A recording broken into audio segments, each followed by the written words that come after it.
looking at the camera. Here we go. Oh, yeah. Hold on. 3, 2, 1. Hey, everyone. What's up? Welcome back to the channel. I'm Rachel, or you can call me Ray Ray. I'm Larry, a.k.a. LAG from the 213. Hey, yo. Living in the 8, 6, 8, 6, 3. I forgot to count with my fingers. Sorry. Anyways, welcome back. We're glad you guys are here. Yes. Today we have a fun video of something fun and exciting that we're going to share with you guys that we like to talk about and we think you guys will enjoy hearing about. What is it, Larry? We're going to talk about how we made this happen. What happened? YouTube or what? Nice question. Good question, Rachel. Let me answer that by saying... I got stuck, my bad. Alright. I'm gonna cut it. No. That's funny. How we made this happen. This right here. You and me. He's me making, and you. the way he's saying it is really weird. We're just basically going to tell you about how we became. How your boy shot his shot and that thing went in. Basically, how we started dating and how everything happened. Because some of you know us, some of you don't. Most of you probably know us, but most of you probably still don't even know how it happened. Or maybe you haven't. Yeah, you haven't heard the story. Yeah, yet, so you're probably like, I know y'all were friends. Or I didn't even know you guys talked. So like, now y'all are dating. How did that happen? That's true, because a lot of people were like.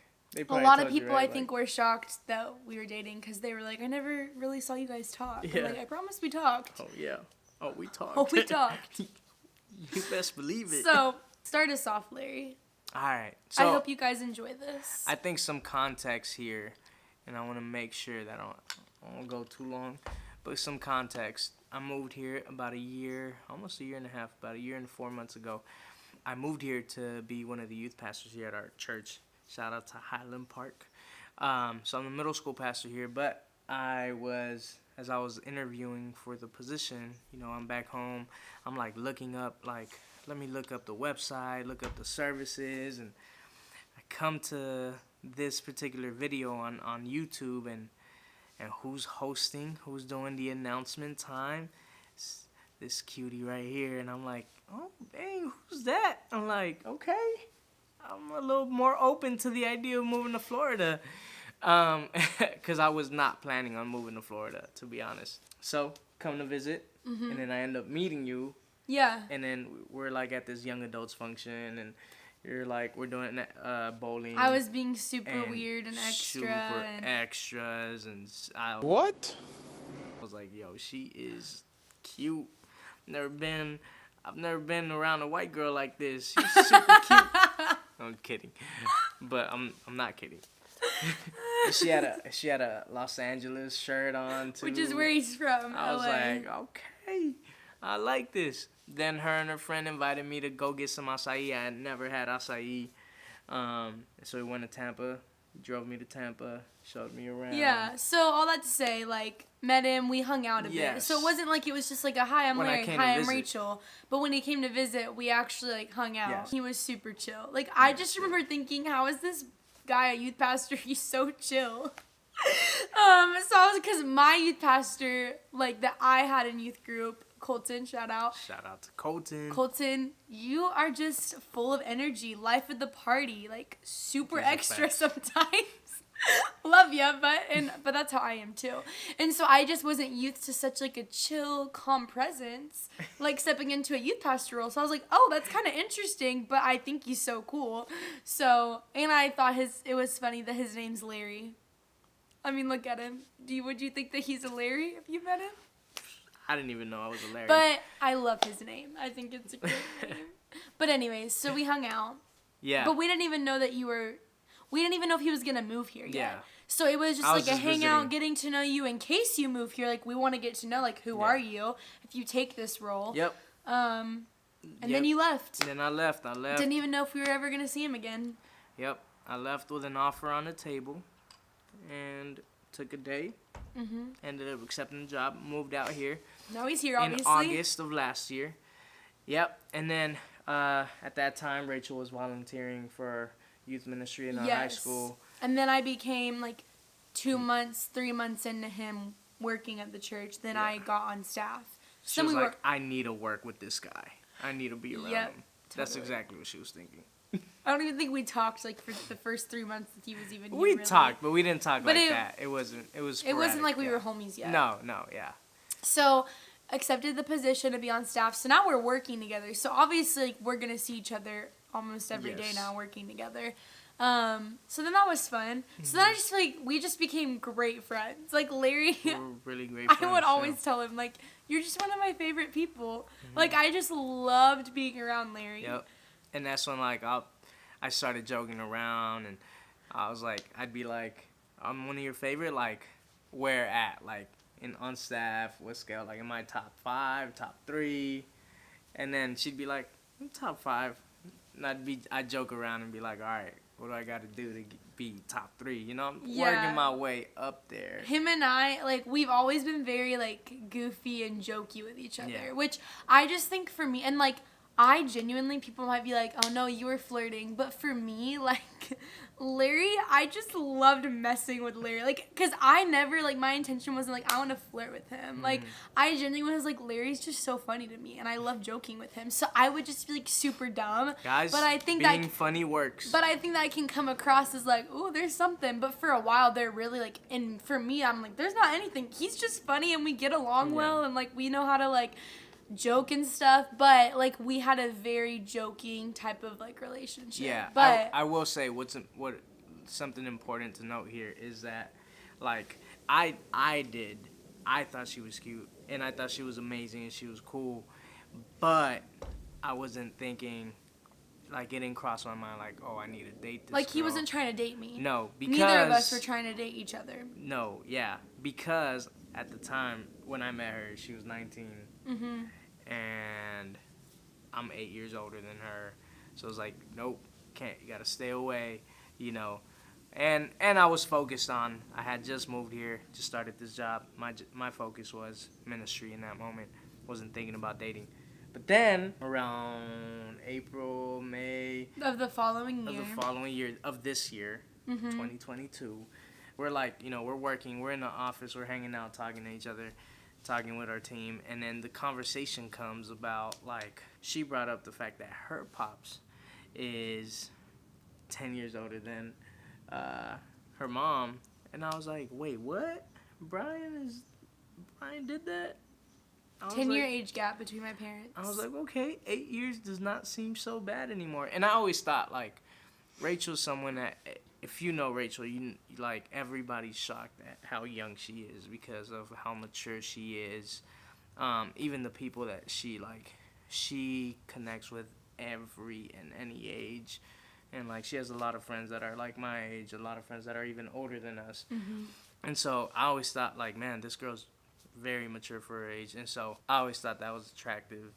That moment, like, that whole, like, I think she's cute and she's cool, changed from, like, I think she's cute and she's cool to, like, yo, like, this could be cool. Like, I really, you know, I'm, like, considering it now. Now it's, like, I'm thinking about it. I started becoming a little more intentional, like, sliding in the DMs and reacting to some of her posts. And then we'd start having conversations. And then, you know, slowly started serving together in other ministries, so we started doing Alpha together. Mm-hmm. And so we would lead a discussion table in Alpha, and I was kind of like the table host, and thank the Lord I was able to get Rachel as one of my helpers as my helper at the table, and it was just a fun time where we got to serve together outside of youth, and I felt like we got really close during that time. Started talking more, another reason to be texting her and, you know, reaching out to her. There was one time where I was out because I was invited to preach at another church at their youth ministry, and it was the day of Alpha. Mm-hmm. So you had to lead it. And then, like, I texted her. I was like, hey, I want to hear everything about it. You got to send me a voice memo or send me a Marco Polo or something. And then she sent me was it like a 7-minute? Like an 8-minute voice memo? It was like an 8-minute voice memo describing every single detail If you know of the me, night. you know I like details. I'm gonna give you the deets if you ask me about something. And I loved it. I was like, yo, this is, I kid you not, I heard that thing 2 or 3 times. Because I was like, man, she's giving me every single detail. And just the passion in her voice as she's sharing, like, what she saw God do that night, the conversations that were being had. And I was like, man, this girl is amazing. And so we just keep talking, right? And like this whole time, like, I guess I'm thinking of it in the sense of like, you know, girls, whenever you just have a little just feeling about something and you're like, something seems or feels different. That's how I was feeling. Because I was like, Larry and I never just like texted or anything. And also like Larry, if you know him, you just know he's such a nice guy. So I think me like receiving a text of like, great job tonight, or like, way to serve, what, like, for me, I'm like, Larry would probably send this to anyone like that he's serving with, because and I know like that's just who he is. So I'm like, and also like we already are great friends, so I'm like, we're great friends, like he's just being kind. So I was like, I'm not gonna think into it, because I was like, I don't think there's really anything. But I also was like, but it's interesting that he's texting me, because he's never really like texted me before. So I was also like, that's kind of interesting. Yeah. But anyways, so kept texting every now and then and whatnot. I like kind of got to the point where I think I realized how much I enjoyed talking to him, where I was like, oh, like I want to keep hearing from Larry, like I want to keep talking to him. But I was like, but Larry's just a friend, so why do I want to talk to him so much, or why do I want to keep hearing from him? And so I kind of was just like, I don't know, like we'll see, like we're just chilling, like we're just great friends, whatever. But I feel like maybe I like started to feel something a little bit more than friends, but I was kind of like, I don't know though, maybe my mind's just messing with me. So, cause I've always thought like Larry's one of the best guys I know, like loves the Lord and loves people and is so great. So I've always thought who he is and his character is amazing. And so, and we just get along and we just have fun conversations. So I was like, I just really like talking to him. But then I got to the point where I was like, I wanted to like hear from him more and more. In like a way that's more than just like a friend. Like I was like, I wanted to reach out and like ask about this, or like, you know. So this past summer we had summer camp. We won't give too many details because that would take another like 30 minutes. But basically at summer camp, so leading up to summer camp the week before, we had been reacting to each other's Instagram stories a lot. And then like that would end up in us having really long conversations of just like, and then I feel like at that point it was more like flirty than it was jokey. And we would like, but then we would also like talk about really deep things, and like he would be so encouraging and affirming to me and like everything. And so then leading up to summer camp, in my mind, I was like, okay, something obviously seems like it feels different, like there could be something, but I'm not going to overthink it, so we'll just see how summer camp goes. So we go to summer camp, and obviously we're both on the youth team, so we were both heading up summer camp in a way with the rest of our youth staff for all of the students and leaders. And we ended up spending a lot of time together at summer camp. And he was like very intentional to make sure like if I needed a ride, because he drove with his car down there, hey, do you want me to come and pick you up at your room to drive us here and stuff, which I thought was very kind. But then like I saw he was doing it for a few other leaders too, so I was like, oh, it's not like I'm special over here, like he's just kind. So like wasn't trying to think much into it, but we would text at the end of every single night about this is what God did in this session, and this is how God helped me to encourage a student, or I got to pray over this student. This was such a cool moment.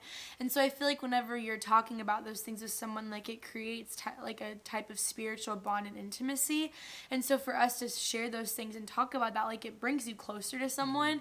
And so I was like, well, this definitely like isn't normal. Like I doubt he's texting other people about this. So I was like, I'm sure like, you know, this is something else, you know? And so just texted about that, talked about that. And then summer camp, we just spent a lot of time together. I got to see him like lead in other capacities and like preach and, you know, pray over students and love on them. And I just remember, like, at summer camp, like, anytime I knew I was going to get to see Larry, like, I would get really excited to see him. Like, I was like, I know I'm going to get to see Larry at breakfast.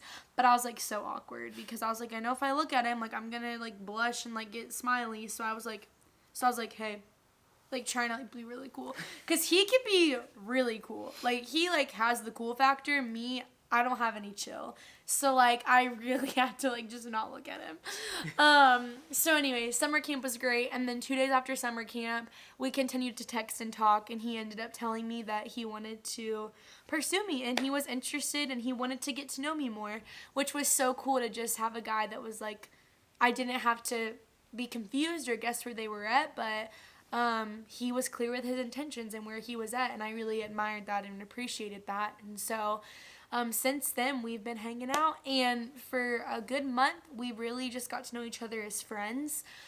Because I was kind of like, I don't want to force myself to feel some type of way that I don't. And so let's just get to know each other strictly as friends. Like, I want to just know Larry for who Larry is, and you can know me for who I am. And there doesn't need to be, like, any physical affection or anything like that, because that can cloud it. And so let's just be friends. And so for the first month, we just hung out as friends and talked at Starbucks and went on drives and walked my neighborhood. And over time, like, as I got to know Larry more just as who he is and as a person, I realized, like, I really like this guy and I really care for him. And I think all the things that are most important to him and I, we align on, which is huge. And I could see myself doing life with him and serving Jesus and people with him. And so we ended up becoming official like a month after we just hung out as friends. And then we became boyfriend and girlfriend.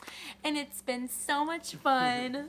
It's been great. So, yeah, it's been awesome. But it's just cool. You just never know what God wants to do or what he can do. And so it really is when you're just seeking him and following him, and he'll do what he wants. And if there's a really great guy or girl that loves the Lord and they're interested in you and they serve people and they just love people and they're kind and they're following Jesus, like, just give them a chance, you know, unless like you really can't stand looking at them, you know, like I'm not like, you know, like don't force the attraction. I think through all of that, like a week before summer camp, like just some important things here. Like I had a conversation with one of my best friends just about like relationship stuff and what he was going through and what he was dealing with. And then, you know, he asked me, he's like, what about you? Anybody you have your eye on or anything? And at that time, I was reading Outdated by Jonathan Pokluda. Amazing book, highly recommend. And there's this one line that just stuck out to me. It's like, find the godliest woman you know and ask her out. Simple as that. And like I was sharing this with him, and he was like, so who's the godliest woman you know? And like I didn't have to think twice, you know, the first person that came to mind was Rachel. And I was like, but I don't know, I'm not 100% sure that you know, that I want to do that. Not that I didn't want to, I just didn't know if, you know, we worked together. It was like, if I do ask her out and it doesn't work out, like it's more complicated. That was in my head the entire time, and at that point, you know, I was like, all right, I just gotta go for it. It felt right. It felt like it was worth me risking it and taking the risk. And so I think a couple of things that I learned during that time was like, one, like I had this idea of the woman that I was hoping God would bring into my life. The physical stuff is important, but the main thing for me was like, you know, when anybody asked me, what kind of girl are you looking for, like, I was like, man, I want her to love Jesus with all her heart and love people well. Like, that was the biggest thing, because I think that's one of the most attractive things about Rachel, is just how much she loves Jesus and how much she loves people. And then I was like, and God, if this is your will, like, I'd love for her to, like, be in ministry and be just as passionate about ministry as I am.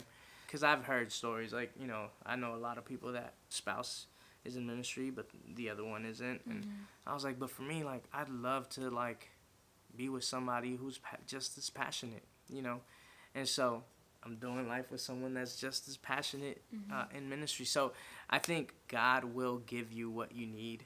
God will give you what you need and more, but it may not look like the way you thought it would. Because, like, it's funny because every time we told somebody, like, hey, we're dating, or people come up to me or us to talk about, like, we didn't see it coming. Like, that's what they would say. Like, we didn't see it coming. Like, but it makes sense. Like, it's because we both love God. We both love people. We we're both people that are pursuing Jesus, individually and are focused in on that. And now we're coming together. But there's other areas that you're like, it don't make sense, Mm-hmm. I'm from LA, I'm from the hood, grew up in Crenshaw. Like, Rachel grew up in Florida, Oklahoma, cute white girl, completely different culture, completely different upbringing. But that's just the beauty of it, like, just how God brought us together. And it's just really cool. Yeah. It's really, really cool to see. That's the beauty of it. It has God's fingerprints all over it, which I love. Yep. So. God is good. God is good. He knows the desires of your heart, and he cares more about what you need rather than what you want. So just trust him. But we love you guys. We hope you're encouraged and that you enjoyed this video and it made you laugh and smile and all the above. Thanks for watching. Thank you. Peace and love, fam. Peace. See you in the next video. Boom. Bye. Okay, bye. See ya.